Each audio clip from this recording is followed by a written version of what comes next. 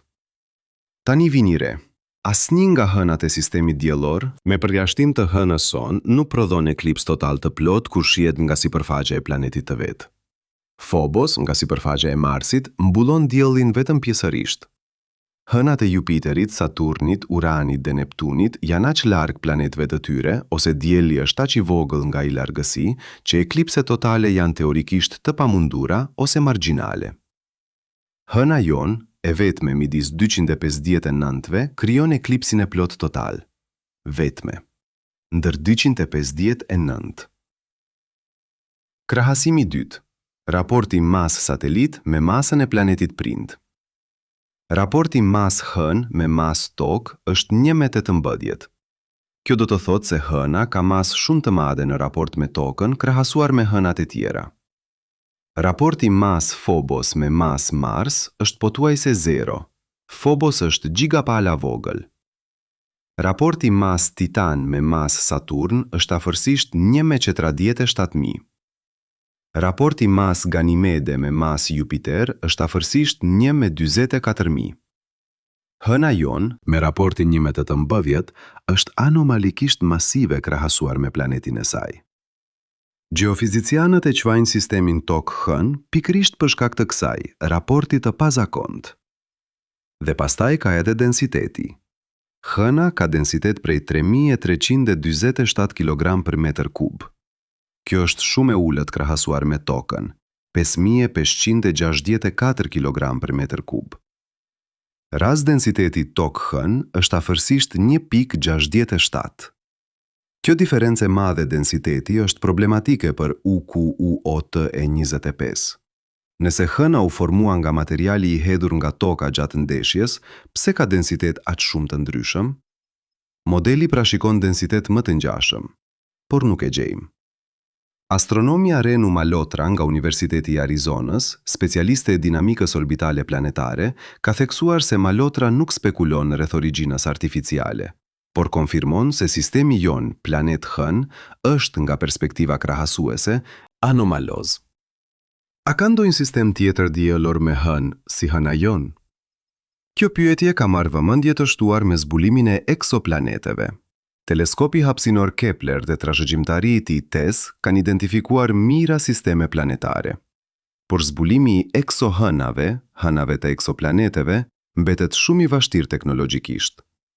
Deri në vitin 2022, astronomët kishin identifikuar vetëm 2 kandidat eksohën të besueshëm, asnjëra ende jo konfirmuar plotësisht. Kjo do të thotë se nuk kemi bazë krahasuese të mjaftueshme për të thënë nëse hëna jon është tipike ose atipike në shkallë galaktike. Por në kufirin e njohurive tona aktuale të sistemit diellor, 259 hëna, hëna jon qëndron si e veçantë. Imagjinoni tani diçka konkrete. Kompresoni gjithë historinë e sistemit diellor, 4 miliardë 500 milion vjet, në një ditë të vetme 24 orëshe. Shihni çfarë ndodh. Mesnata, dielli ndizet.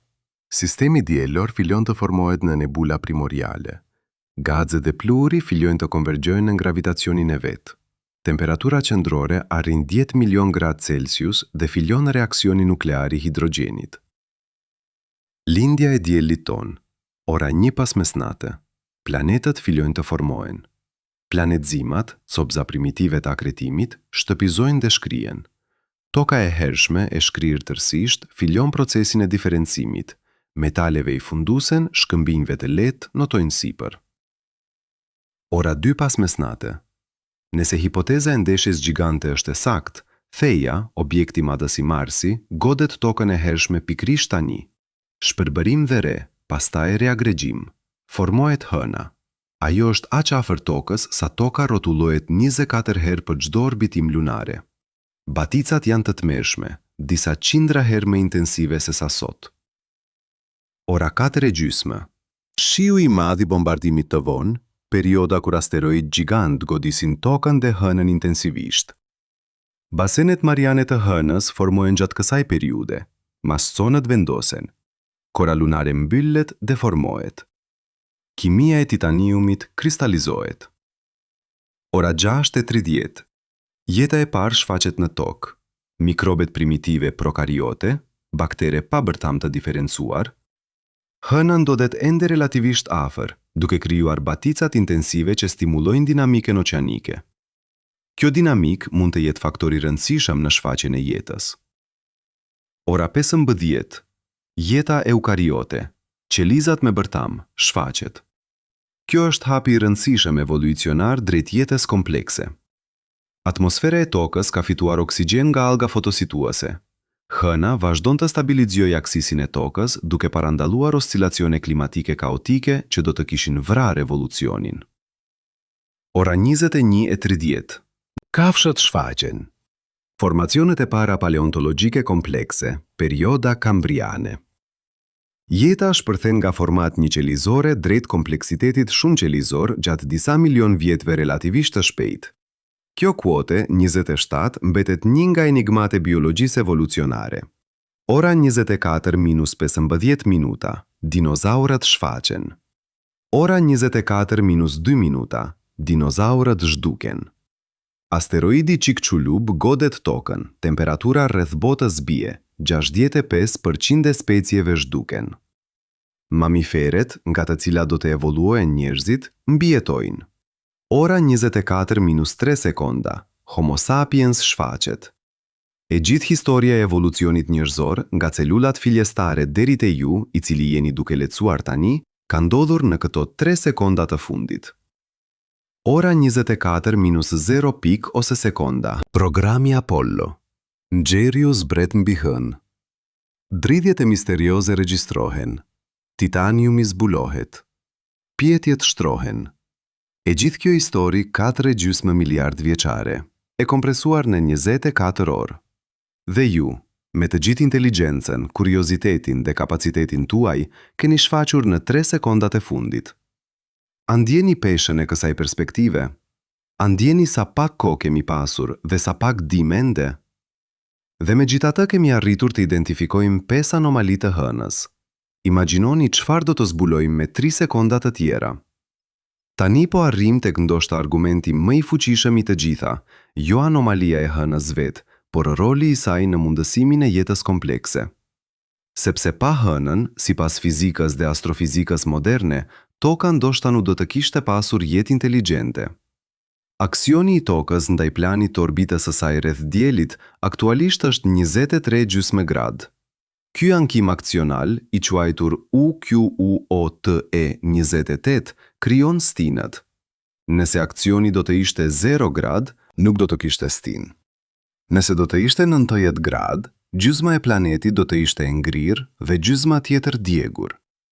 23,5 gradë është vlera brenda undercore QUOTE undercore 109 undercore gamma, ku stinët janë mjaftueshëm të moderuara për të mbajtur jetë komplekse.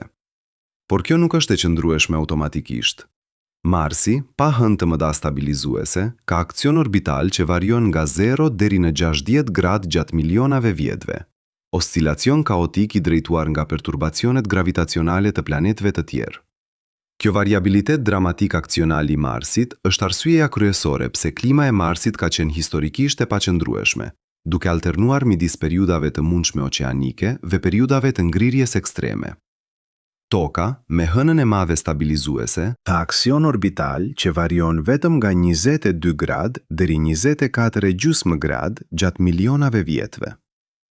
Ky qëndrueshmëri aksionale relative, rezultati drejt për drejt i gravitetit stabilizues të hënës, është, sipas klimatologëve dhe astronomëve, kushti kryesor i qëndrueshmërisë klimatike të tokës. Dhe qëndrueshmëria klimatike afatgjat është, sipas biologjisë evolucionare, kushti kryesor i evolucionit të jetës komplekse me kohë të gjatë.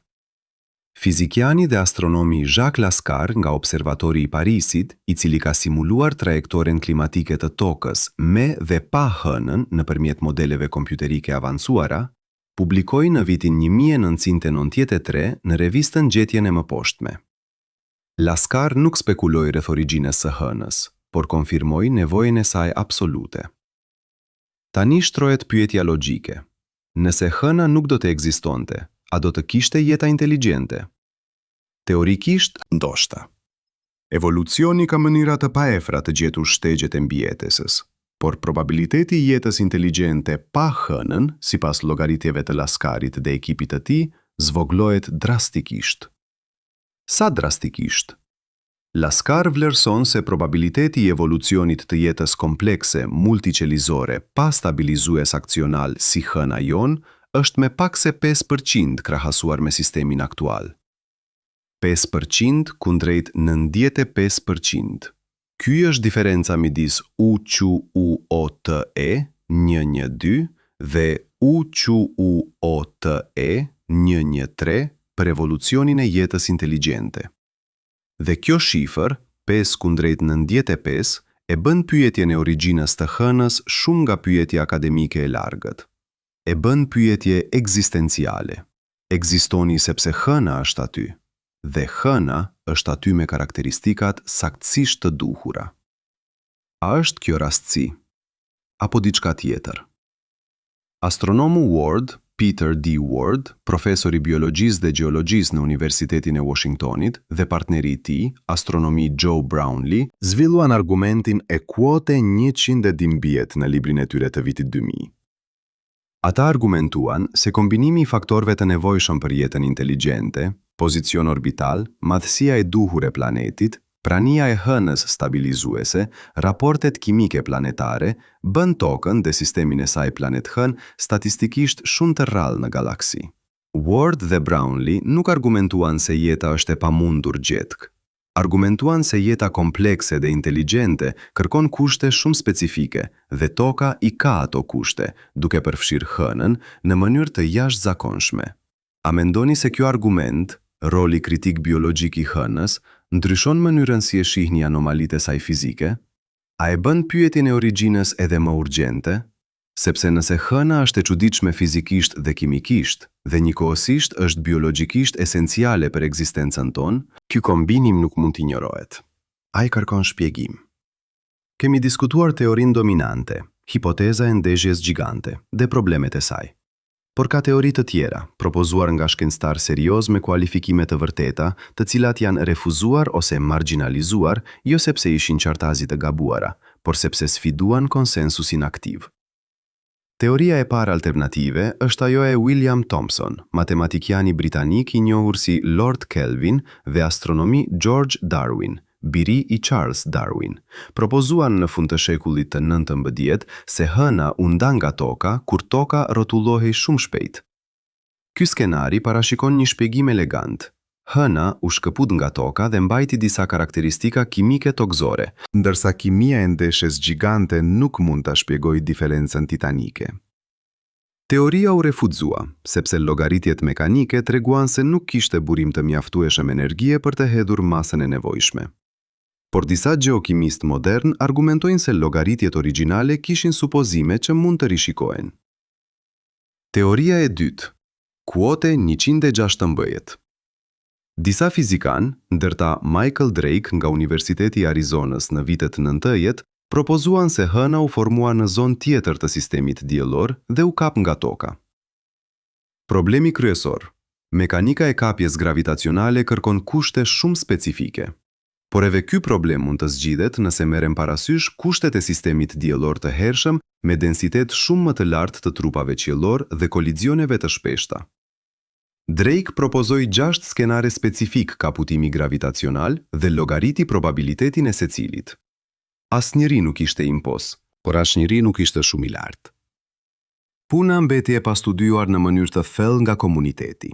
Teoria e tretë, dhe ndoshta ajo më radikale, nga grupet e respektuara shkencore. Geofizicieni Robin Canup nga Instituti Shkencor i Jugperëndimit ka propozuar modele kompjuterike ku toka dhe hëna u formuan njëkohësisht nga e njëjta nebulë si sistem binar në miniaturë, jo nga ndeshja.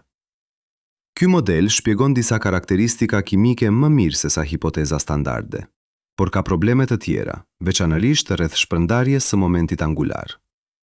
Canup ka kaluar karrierën duke përpunuar dhe ridizenjuar modelet. Puna vazhdon. Çfarë kanë të përbashkët të gjitha këto teori alternative? Asnjëra nuk ka konsensus. Asnjëra nuk shpjegon plotësisht anomalitë, dhe secila haset me qëndrim institucional skeptik, jo vetëm mbi bazë shkencore, por edhe sociale. Rreziku i karrierës nga shoqëria me idet UQUOTE. 28 është real në akademi. Thomas Kuhn, të cilin e cituam, e kuptonte mirë këtë dinamik. Revolucionet shkencore nuk ndodhin pa rezistencë. Dhe pastaj ka teoria e Vasin-Sherbakov, të cilën e mencionuam shkurtimisht. Mikhail Vasin dhe Aleksandr Sherbakov, duke punuar brenda Akademisë Sovjetike të Shkencave, propozuan në vitin 1970 se dridhjet sismike dhe anomalitë kimike mund të shpjegohen nëse hëna ka bërtham metalike artificiale të zbrazët të veshur nga brenda me titanium dhe element refraktar. Ata nuk thanë se kush e ndërtoi, thanë se fizika sugjeron të gjithë strukturën. Raporti i tyre u botua, pastaj u hoq në qarkullimi zyrtar dhe botimet të rikopjuara u shpërndan informali midis astrofizikanëve sovjetik dhe perëndimore për vite. Nuk ishte asgjë sekrete rreth përmbajtjes shkencore, por kishte rezistencë ndaj implikimeve. A janë të gjitha këto propozime absurde? Jo. Disa janë logjikisht koherente, por asnjëra nuk mund të testohet plotësisht me teknologjinë aktuale. Dhe kjo, pa aftësia për të testuar, është si mbeten e live hipoteza që ndryshe do të ishin zhdukur. Shkenca funksionon duke eliminuar hipotezat nëpërmjet testimit. Kur testimi është i vështirë ose i pamundur, hipotezat mbeten të hapura. Dhe hëna, megjithse relativisht afër, mbetet shumë e pashpërdrueshme.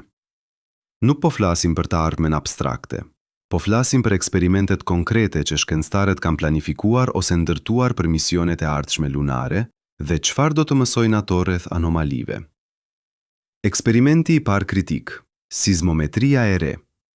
Misionet Apollo vendosen 4 stacione sismike pasive, të cilat mbetën aktive deri në vitin 1977, kur NASA ndëpreu rrjetin për shkak të kufizimeve buxhetore. Të dhënat e tyre sollën enigmat e dridhjev. Misionet e reja, si ai i planifikuar nën programin Artemis, kanë parashikuar vendosjen e rrjeteve sismike aktive me sensitivitet disa mijë herë më të lartë se sa instrumentet Apollo.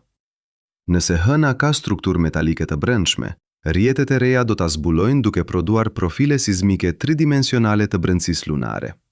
Nëse nuk gjendet, kjo do të kufizojë hipotezat e zbrazëtisë. Testimi është i mundshëm dhe rezultati do të jetë definitiv. Eksperimenti i dytë, mostrat nga anën e fshehur. Misionet Apollo operuan vetëm mbi anën e dukshme të hënës. Ana e fshehur, ta cilën nuk e shohim kurrë nga toka, ka karakteristika shumë të ndryshme, korr shumë më e trash, densitet i ndryshëm, topografi e ndryshme. Kina, me misionin Chang'e 4 të vitit 2019, arriti anën e fshehur për herë të parë. Por Chang'e 4 nuk mori mostra të shkëmbimeve. Misionet e ardhshme kineze, Chang'e 6, të planifikuara për vitet e ardhshme, synojnë marrjen e mostrave nga ana e fshehur për herë të parë. Nëse profili kimik i anës së fshehur, titanium, element reflaktar, ndryshon ndjeshëm nga ana e dukshme, kjo do të jetë gjetje historike. Nëse është identike, pyetja kimike thellohet edhe more. Eksperimenti i tretë. Hartëzimi gravitacional me saktësi nanometrike. Grail prodhoi hartën me saktësi milimetrike.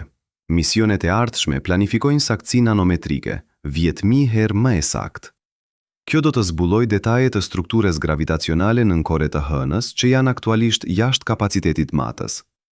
Nëse masonët kanë forma geometrike të rregullta të qarta, drejtkëndësha, rrath, forma simetrike, në shkallën nanometrike, ky do të ishte gjetja më shqetësuese e gjithë historisë lunare. Nëse kanë forma të rregullta, kaotike, natyrore, Atëherë hipotezat natyrore fitosnin mbështetje. Eksperimenti i 4. Stacionet e fushës magnetike. Hëna sot nuk ka fushë magnetike globale të rëndësishme, por ka zona lokale me fushë magnetike anomale, veçanërisht rreth disa formatimeve sipërfaqësore. Kjo lidhje midis formacionit fizik dhe fushës magnetike lokale mund të tregojë historinë e aktivitetit magnetik të brendshëm. Magnetometrat e avancuara të planifikuara për misionet e ardhshme do të hartografojnë këto zona me saktësi të plotë. Nëse modeli i fushave magnetike lokale ka simetri ose rregullsi jo tipike gjeologjike, do të sjellë pyetje të reja rreth historisë interne të hënës. Shkencëtarë si Sarah Seager nga MIT, astrofizikania e njohur për studimet e atmosferave egzoplanetare, kanë argumentuar se kthimi te hëna nuk është thjesht nostalgjia e epokës hapësinore, është nevoja shkencore urgjente. Ka të dhëna që vetëm prania njerëzore ose robotike atje, me instrumentet e duhura, mund t'i mbledh. Seager e theksoi specifikisht sismologjinë dhe gjeokimin si prioritete. Çfarë do të ndodhë nëse eksperimentet e reja konfirmojnë anomalitë? Çfarë do të ndodhë nëse sismometria e re tregon rezonancë edhe more dramatike se ato të Apollo? Çfarë do të ndodhë nëse mostrat e anës së fshehur tregojnë titanium edhe more të jashtëzakonshëm? Komuniteti shkencor do të duhet të përballet, dhe ky konfrontim, me çfarëdo pyetjesh që do të sjellë, do të jetë ndër momentet mos të rëndësishme të historisë shkencore njerëzore. Jemi ardhur shumë gjatë. Kemi shkërtuar harmonizimin e eklipsit, dridhjet sismike, kimia e titaniumit, maskonat, sinkronizimin orbital, ndikimin biologjik, rolin aksional, teoritë alternative dhe eksperimentet e ardhshme. Kemi dëgjuar shkencëtar të vërtet nga institucione të vërteta, me karriera serioze dhe kualifikime të vërteta, duke konfirmuar anomalitë dhe duke shprehur pasiguri. Çfarë dim? Dim se hëna ka pesh karakteristika fiziko-kimike sismike orbitale që nuk shpjegohen plotësisht nga asnjë model ekzistues i formimit planetar. Dim se raporti mas në distancë në madhësi që prodhon eklipsin total është unik midis 259 hënave të njohura. Dim se dridhjet sismike të 4 misioneve Apollo zgjatën shumë herë more se sa çdo trup natyral solid do të kishte prodhuar. Dim se titanium dhe element refraktar janë anomalikisht të koncentruar në shtresat sipërfaqësore të hënës, kundër ligjeve të diferencimit gravitacional. Dim se maskonët gravitacional kanë forma që nuk shpjegohen plotësisht nga dinamika post-impakt. Dim se sinkronizimi orbital është sakt matematikisht në mënyrë jo tipike. Dim se pa hënën, aksioni i tokës do të ishte kaotik dhe jeta inteligjente shumë pak e ngjashme. Të gjitha këto janë fakte të verifikuara, jo spekulime. Çfarë nuk dim? Nuk dim se si u formua hëna. Hipoteza e ndeshjes gjigante ka mbështetje të gjerë, por probleme të pasgjidhura serioze. Nuk dim pse rezonon sismikisht si kambana e zbrazët. Nuk dim pse kimia e korës lunare shkel ligjin e diferencimit. Nuk dim pse maskonët kanë formën që kanë. Nuk dim nëse orbita sinkronizuese ka mekanizëm stabilizues shtesë të pa identifikuar. Dhe nuk dim nëse kombinimi i 5 anomalive të pavarura është koincidencë statistikore e thjeshtë ose diçka tjetër. Këto janë pasiguritë e shkencës moderne, të pranuara, të dokumentuara, të pandrequra. Fizicist Richard Feynman, njëri nga mendjet më të mëdha shkencore të shekullit 20, tha gjatë ligjëratave të tij mbi metodologjinë shkencore: "Ne duhet t'ia dim vetes gabimin ton. Gjatë prezantimit, nëse jeni shkencëtar, duhet të prezantoni jo vetëm atë çfarë e dini, por edhe atë çfarë nuk e dini, dhe shkallën e besimit tuaj në çfarë pohoni." Kjo është ndershmëria shkencore. Dhe ndershmëria shkencore rreth hënës duhet të pohojë. Ka disa gjëra që nuk i dim, dhe ato gjëra janë shumë të rëndësishme. Le të bëjmë eksperiment mendor të fundit. Transportohuni me mendjen tuaj 100 vjet para, në vitin 2126. Njerëzit jetojnë mbi hënë, ka bazë permanente, ka minierë lunare, ka laborator shkencor aktiv, dhe kanë kryer eksperimentet sismike, kimike, gravitacionale me të gjitha instrumentet e mundshme. Çfarë mendojnë ata rreth hënës? Çfarë pyetje kanë zgjidhur? Çfarë kanë zbuluar të re? Kemi 2 skenar të mundshëm. Skenari i parë. Gjetjet e reja shpjegojnë anomalitë. Sismometria tridimensionale ka zbuluar strukturë të brendshme komplekse, por krejtësisht natyrore. Shtresa minerale me densitete shumë të ndryshme që krijojnë rezonancë të zgjatur. Mostrat e anës së fshehur kanë zbuluar procese gjeokimike të pa identifikuara deri tani, të cilat shpjegojnë koncentrimin e titaniumit. Masonët janë interpretuar si rezultati mekanizmave post-impact të ridefinuara nga teoria e re e fluidodinamikës manteli lunare. Harmonizimi i eklipsit shihet si koincidencë statistikore brenda probabilitetit të pranueshëm, duke marrë parasysh shtrimin e parametrave. Njerëzit e vitit 2126 e shikojnë debatat e shekullit 21 si naiv por të kuptueshëm, normal për kufijtë e njohurisë së asaj epoke. Skenari i dytë, anomalitë thelohen. Sismometria tridimensionale ka konfirmuar zbrazëti të brendshme strukturale që nuk mund të shpjegohet me mekanizma natyral. Mostrat e anës së fshehur kanë zbuluar titanium dhe element refraktar edhe more anomalik. Maskonët kanë treguar simetri gjeometrike të jashtëzakonshme, dhe analiza e ndërsektore e të dhënave ka zbuluar 2 ose 3 anomali shtesë të pa identifikuara nga shekulli 21. Njerëzit e vitit 2126 janë përballë pyetjes që ne sot vetëm e dëgjojmë të shtrohej. A ndërtoi dikush hënën?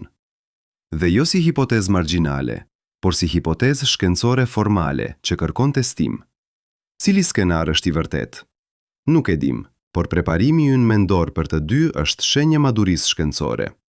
Shkenca e mirë nuk vendos rezultatin para eksperimentit, lejon të dhënat të flasin, dhe të dhënat e hënës, siç kemi treguar gjatë gjithë kësaj analize, flasin ende me gjuhë të pakuptuar plotësisht. Njeriu i vitit 2126 ndoshta do të shikojë nga baza lunare drejt tokës, e madhe e kaltër atje në hapësirë, dhe do të mendoj për njerëzit e shekullit 21 që shikonin hënën nga toka dhe pyesnin: çfarë jeni ju?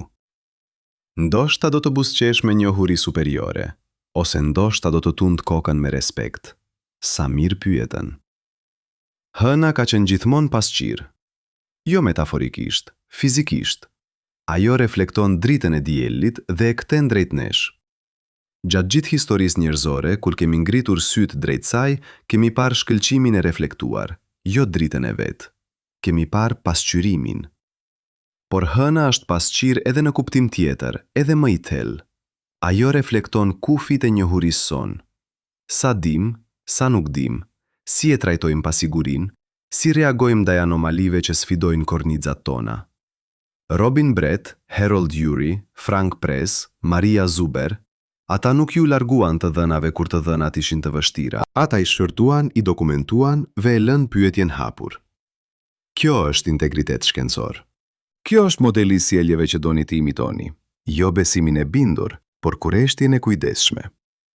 5 anomalitë e hënës nuk japin përgjigje, por bëjnë pyetje shumë të specifik, shumë scientifike, shumë të verifikueshme. Pse rezonon sismikisht si kambana? Pse ka titanium në sipërfaqe? Pse orbiton me saktësi matematikore? Pse e bën eklipsin e përsosur? Pse është biologjikisht esenciale? Këto pyetje nuk janë poetike, janë fizikale, dhe fizika kërkon përgjigje. Kur dilni natën tjetër dhe ngrini sytë drejt qiellit, kur shihni atë sferë të bardhë të njohur duke lundruar mbi errësirën, mendoni për gjithçka që kemi shqyrtuar. Mendoni për Robin Brettin, për Harold Ureyn, për dridhjet e Apollo 13, për titaniumin e vendosur gabim, për eklipsin e matematikisht të pamundur. Dhe pastaj vendosni vetë, a është kjo thjesht rastësie shumëfisht kozmike? Shumë anomali të pavarura të grumbulluara aksidentalisht rreth të njëjtit objekt qiellor, apo ka diçka tjetër aty? Diçka që shkenca e sotme nuk ka gjuhën e plot ta shpreh, por ka të dhënat ta sugjeroj? Nuk do t'ju jap përgjigjen, sepse nuk e kam. Asnjë e ka. Dhe kjo, paradoksalisht, është lajmi i mirë, sepse do të thotë se historia nuk ka mbaruar, do të thotë se brezat e ardhshëm, ndoshta ju, ndoshta fëmijët tuaj, do të kenë mundësinë të zbulojnë diçka që askush tjetër nuk e di ende. Hëna është atje, e njëjtë si gjithmonë, por tani, shpresoj, pak më e çuditshme se sa para se ta nisë ky udhtim. Dhe çuditja, siç tha Aristoteli para shumë kohësh, është fillimi i gjithë filozofisë dhe gjithë shkencës.